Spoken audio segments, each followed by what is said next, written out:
Bom dia, boa tarde, boa noite, seja lá a hora que você estiver assistindo a essa videoaula. Como que vocês estão? Espero que estejam bem e que estejam acompanhando as nossas aulas e fazendo seus estudos, né? Que é muito importante que a gente dê continuidade nesses nossos objetivos e no objetivo teu de acessar a universidade, que é um direito que tu tens. Então, como na última aula eu postei um questionário, tive poucas respostas, infelizmente. Eu espero que tu tenhas a noção de que é melhor responder questionários agora e fazer essas simulações agora, para que na chegada da prova tu te sintas mais seguro com os conhecimentos que foram construídos ao longo deste ano, mesmo que dessa forma virtual, que infelizmente é a única forma que a gente tem nesse momento de se comunicar, tá bom? Então, nesse vídeo eu vou fazer a correção dessas questões que eu coloquei para vocês, tá? Qualquer dúvida, se ao final não tiver ficado muito explícito qualquer uma das explicações, por favor, entre em contato, tá bom? E também, se tiverem sugestão de temas e de textos e de formas também da gente poder interagir mais, pode me mandar mensagem, tá bom? A gente está buscando uma maior integração entre nós e principalmente por meio das rodas de conversa. Então, fiquem atentas e atentos que no dia 30 nós faremos uma roda de conversa, tá bom? Então, tá. A primeira questão que eu coloquei para vocês traz, então, uma pintura de um holandês, o Albert Eckholt, e um texto da carta de Pero Vaz de Caminha, tá bom? Então, a relação que se estabelece entre essas duas obras é a pergunta, né? Vou ler para vocês o trecho. A feição deles era serem pardos, maneira de avermelhados, de bons rostos e bons narizes, bem feitos. Andam nus, sem nenhuma cobertura, nem estimam nenhuma cousa cobrir, nem mostrar suas vergonhas. E estão acerca disso com tanta inocência como têm em mostrar o rosto. Bom, então a gente tem uma percepção de fora sobre quem está aqui, né? As populações que estavam aqui, os povos originários aqui no Brasil. Por quê? Pero Vaz de Caminha, a gente já falou sobre isso, né? Lá na literatura de informação, antes do Barroco, no início da formação da literatura brasileira, que nós tratamos nas aulas aqui, temos a Carta de Pero Vaz de Caminha, que vai ser, então, um estrangeiro, né, um português, falando sobre quem ele encontra aqui. E a pintura que tem aqui, do Eckholt, também é de um estrangeiro, tá? Então, ao se estabelecer uma relação entre a obra de Eckholt e o trecho do texto de Caminha, conclui-se o quê? Aí nós temos as opções. O artista na pintura foi fiel ao seu objeto, representando de maneira realística, a passo que o texto é apenas fantasioso. Ou o texto e a pintura são baseados no contraste entre a cultura europeia e a cultura indígena. Ocorre no texto realmente um contraste, né, sobre o que ele tem de noção, assim, sobre precisar se cobrir, por exemplo, mas já na pintura não aparece tanto isso, né? Ou ambos se identificam pelas características estéticas marcantes, como a tristeza e melancolia do movimento romântico das artes plásticas? Não. Ou a pintura e o texto têm uma característica comum, que é representar o habitante das terras que sofreriam processo colonizador, ou há forte direcionamento religioso no texto e na pintura, uma vez que o índio representado é objeto da catequização jesuítica. Então, a gente tem várias informações verdadeiras aqui.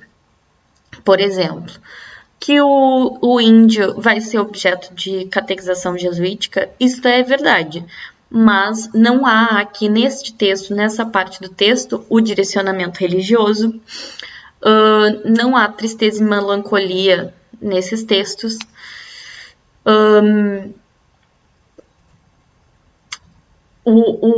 A maneira realística e a fantasiosa não está exatamente posta aqui em conflito, então nos resta a resposta que mais se percebe entre esses dois textos é que a característica em comum deles é representar o habitante das terras que sofreriam o processo colonizador. E por que é importante falar desse processo colonizador? Porque a percepção, tanto na escrita desse texto quanto na pintura, vão ser de pessoas estrangeiras que vão estar fazendo o processo de colonização, certo? Então, aqui na resposta, como estudamos no início da literatura brasileira, aquilo que eu falei, né? Ao sermos encontrados em 1500, houve esse interesse português e europeu em analisar os povos originários e fazer as suas interpretações sobre eles a partir das suas crenças. Então, é o que a gente tem no texto, né? A partir do que tinham de conhecimento. Aí a carta de Pero Vaz de Caminha é justamente esse documento histórico e literário que vai descrever a visão que os portugueses têm sobre as indígenas e os indígenas. Já a pintura do holandês, que foi feita mais para frente, em torno de 1640, foi também fruto desse estudo que o artista fez sobre as populações aqui presentes. Então, ambas vão representar os habitantes dessa terra que aqui estavam e que sofreriam o processo colonizador, certo? Então, é esta a resposta aqui. A pintura e o texto têm uma característica em comum, que é representar o habitante das terras que sofreriam o processo colonizador, certo? Aí, aqui, nós temos um trecho de um texto do Antônio Cândido, que vai falar o seguinte. No decênio de 1870, Franklin Távora defendeu a tese de que no Brasil haviam duas literaturas independentes, dentro da mesma língua, uma do norte e outra do sul, regiões, segundo ele, muito diferentes, por formação histórica, composição étnica, costumes, modismos linguísticos, etc. Por isso, deu aos romances regionais, que publicou o título geral de Literatura do Norte. Em nossos dias, o escritor gaúcho Viana Muck procurou mostrar com bastante empenho que no Brasil há, em verdade, literaturas setoriais diversas, refletindo as características locais. Então, vai se falar que a literatura, por obviedade, ela vai se diversificar e vai ser diferente, então, vai ter características diferentes, vai ter linguagem diferente, o uso da língua diferente, o contexto de cada um dos romances, dos poemas, enfim, diferentes, conforme a região do país que ela é escrita.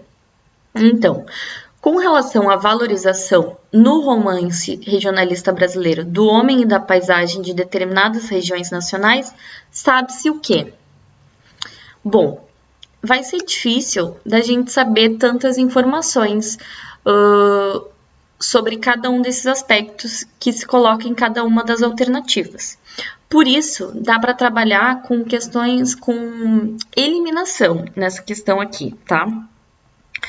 Por exemplo, começamos na primeira alternativa. O romance do sul do Brasil se caracteriza pela temática essencialmente urbana, colocando em relevo a formação do homem por meio da mescla de características locais e dos aspectos culturais trazidos de fora pela imigração europeia. Pode ser, mas eu não tenho certeza se está sobre isso que a questão quer, sabe? Então, Érico Veríssimo, Raquel de Queiroz, Simões Lopes Neto e Jorge Amado são romancistas da décadas de 30 e 40 do século XX, cuja obra retrata a problemática do homem urbano em confronto com a modernização do país promovida pelo Estado Novo. A época até tá ok, mas nem todos vão tratar sobre o homem urbano, certo? Então são 4 autores completamente diferentes. A literatura urbana brasileira, do qual um dos expoentes é Machado de Assis, põe em relevo a formação do homem brasileiro, o sincretismo religioso, as raízes africanas e indígenas que caracterizam o nosso povo. Como a gente já falou do Machado de Assis, ele está colocado no realismo. Então, é bastante urbano, mas ele vai falar de outras questões. Ele vai falar de como que se formam as populações urbanas e das desigualdades que existem nas regiões urbanas, certo? A próxima alternativa. José de Alencar, representante sobretudo do romance urbano, aí a gente já viu também no realismo que o José de Alencar tem pelo menos 4 José de Alencar, né? Ele vai fazer, ele tá no romantismo, digo. Ele vai falar sobre o romance urbano, mas também vai fazer romance nacionalista, mas também vai falar, vai ter essas questões bem românticas, idealizadas. Enfim, retrata a temática da urbanização das cidades brasileiras e das relações conflituosas entre as raças. Como ele não é representante só do romance urbano, talvez essa questão também não se encaixe.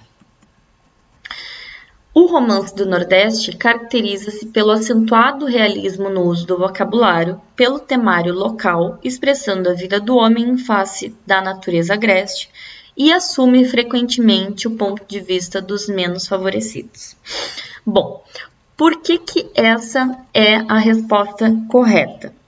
Porque, afinal, a gente tem no texto que se fala do Franklin Távora, que fez um livro sobre literatura do norte. Então, todas essas alternativas aqui não vão se relacionar com o que o Franklin Távora falou, além desse aqui. Romance do Nordeste caracteriza-se pelo acentuado realismo no uso do vocabulário, pelo temário local, expressando a vida do homem face à natureza agreste, assume frequentemente o ponto de vista dos menos favorecidos.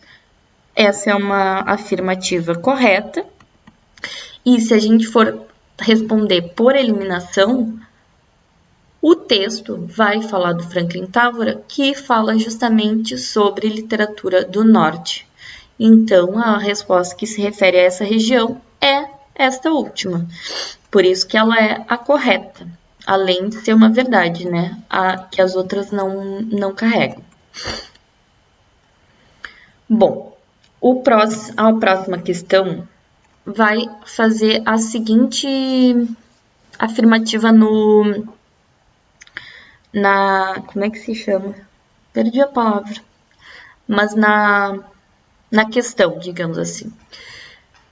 Diz assim: de acordo com o texto, a língua geral formou-se e consolidou-se no contexto histórico do Brasil colônia. Portanto, a formação desse idioma e suas variedades foi condicionada a...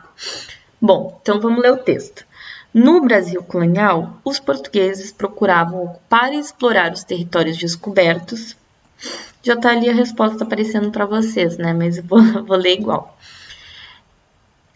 Nos quais viviam os índios que eles queriam cristianizar e usar como força de trabalho. Os missionários aprendiam os idiomas dos nativos para catequizá-los nas suas próprias línguas. Ao longo do tempo, as línguas se influenciaram. O resultado desse processo foi a formação de uma língua geral, desdobrada em 2 variedades. O Abenhenga, ao sul, e o Nhengatu, ao norte. Quase todos se comunicavam na língua geral, sendo poucos aqueles que falavam apenas o português.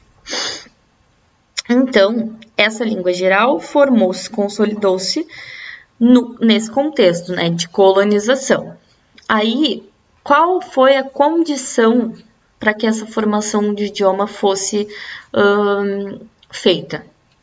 Então, esse idioma se formou por quê? De que maneira? Então, as alternativas são: pela percepção dos indígenas de que suas línguas precisavam aperfeiçoar-se? Não. Pelo interesse unilateral dos indígenas em aprender uma nova língua com os portugueses?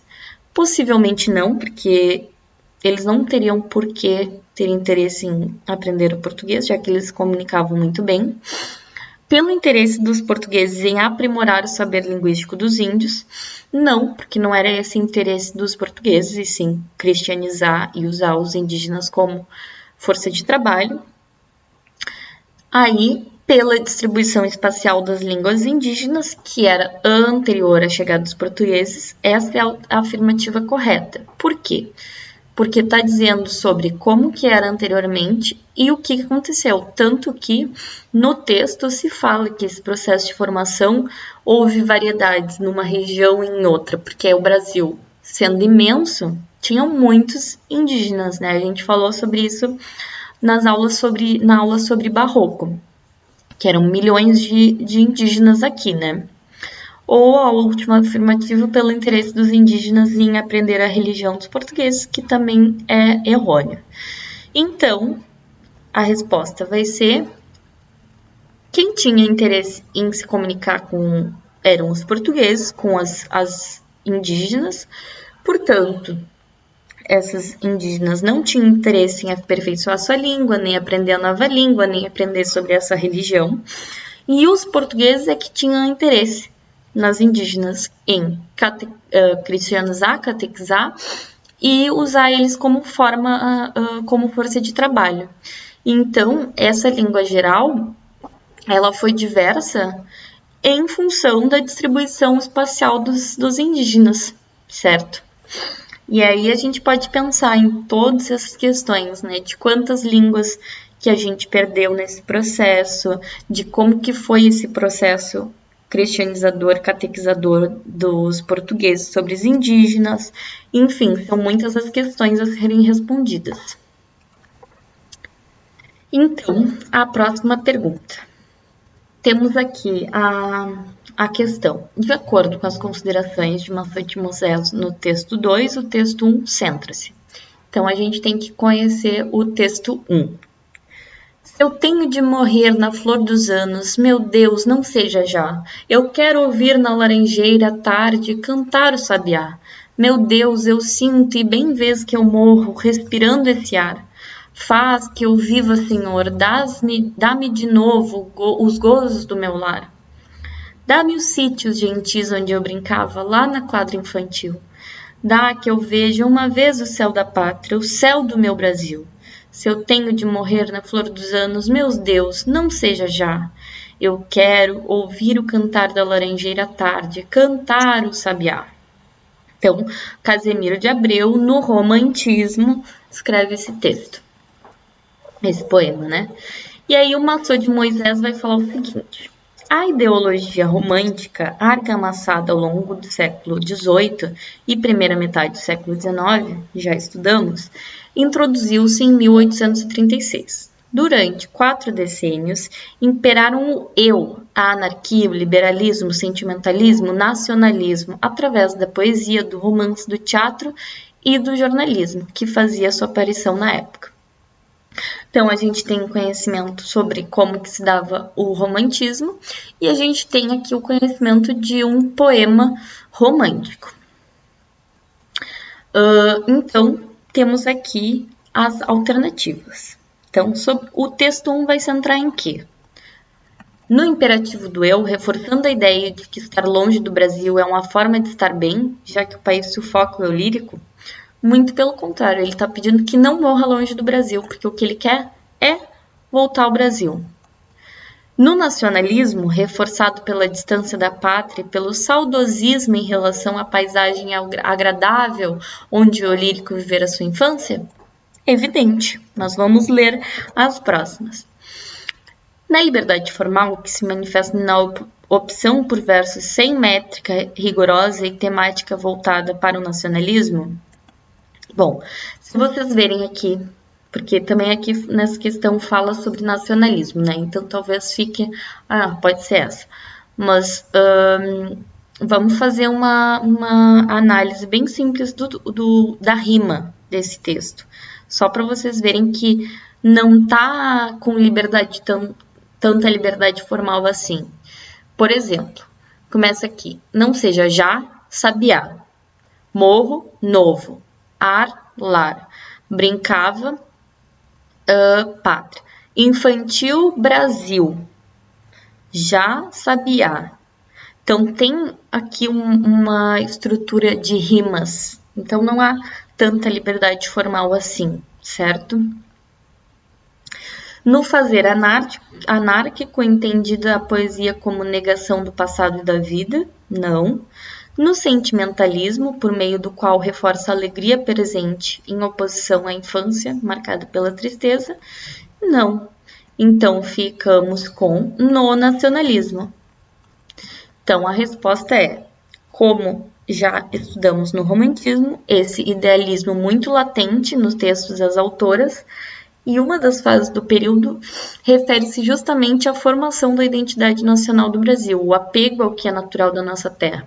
Por isso, o poema é construído em cima dessa natureza brasileira e da falta que o eu lírico sente dela. Então, a resposta vai ser no nacionalismo, reforçado pela distância da pátria e pelo saudosismo em relação à paisagem agradável onde o eu lírico viverá a infância. Bom, e aqui a gente tem um texto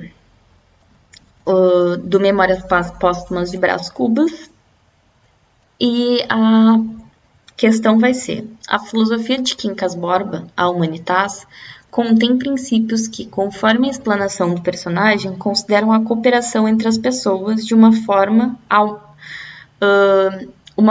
de... Aí vamos ler primeiro o texto.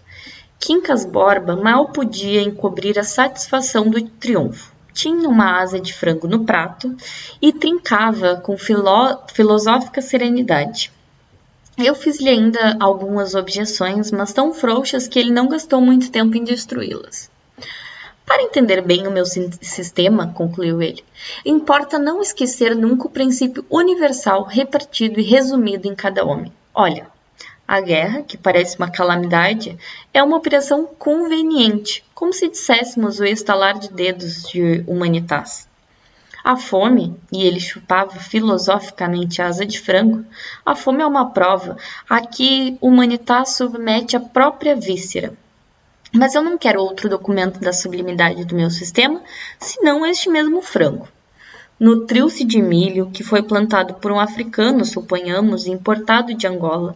Nasceu esse africano, cresceu, foi vendido. Um navio o trouxe, um navio construído de maneira cortada no mato por 10 ou 12 homens, levado por velas, que 8 ou 10 homens teceram, sem contar a cordoalha e outras partes do aparelho náutico.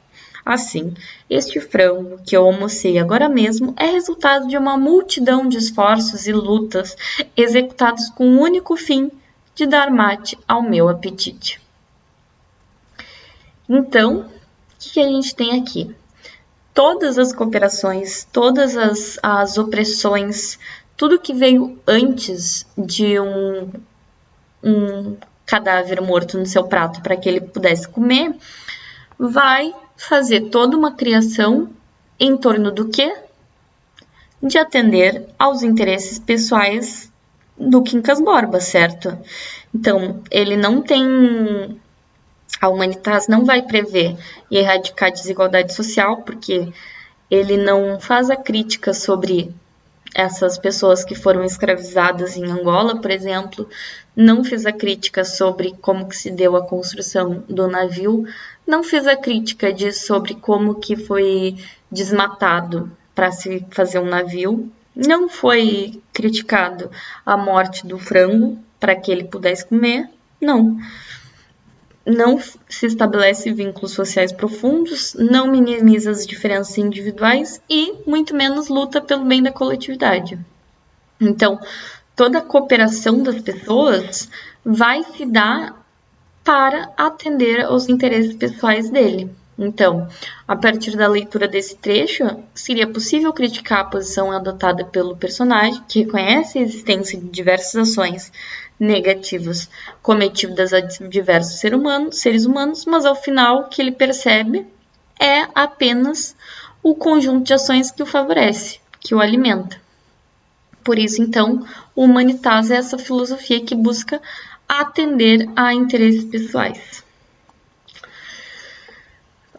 Próxima questão, então, e última, nós temos a questão assim. Ambos os textos exaltam o brilho, a beleza, a tradição e o compromisso dos dirigentes e de todos os componentes com a Escola de Samba Estação Primeira de Mangueira. Uma das diferenças que se estabelece entre os textos é... Então, aí a gente vai para os textos.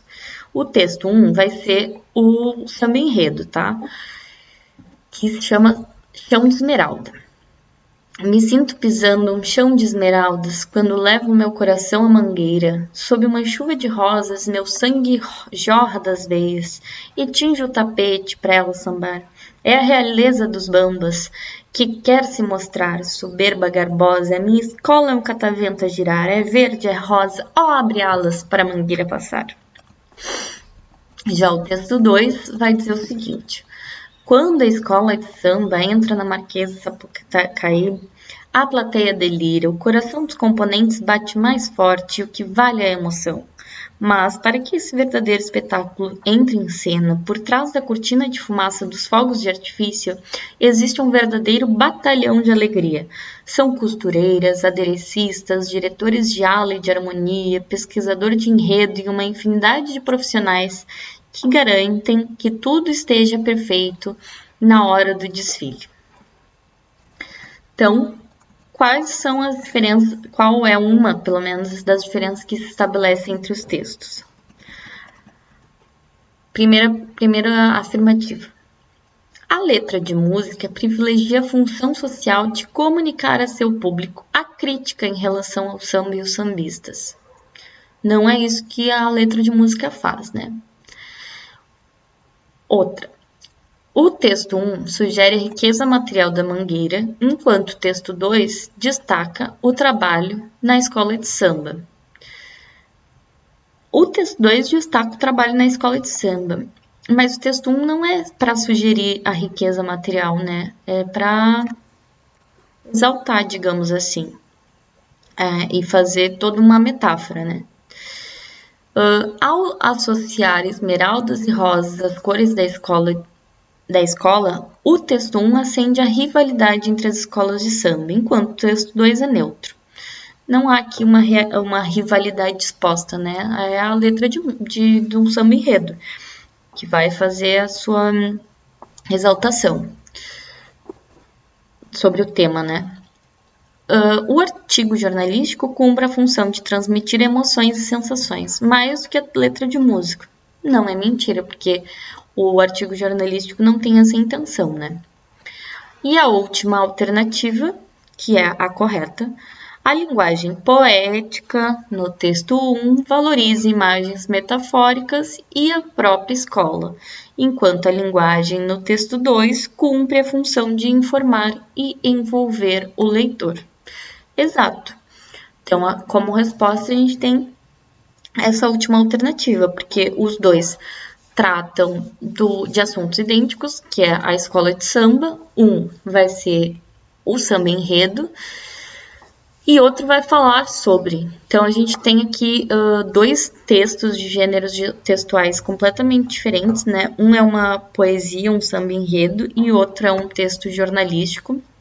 Então, cada um vai cumprir as suas funções de forma diferente. A linguagem poética no texto 1 e a linguagem jornalística no texto 2, certo? Então, é para se atentar às funções do texto, ao que os textos nos dizem, tá bom? Então, essa foi a nossa correção dessa revisão de literatura, certo? Espero que vocês aproveitem e que a gente possa continuar se encontrando aqui nas nossas videoaulas e que vocês possam participar das nossas rodas de conversa para a gente conversar e debater outros assuntos, tá bom? Obrigada. Tchau, tchau.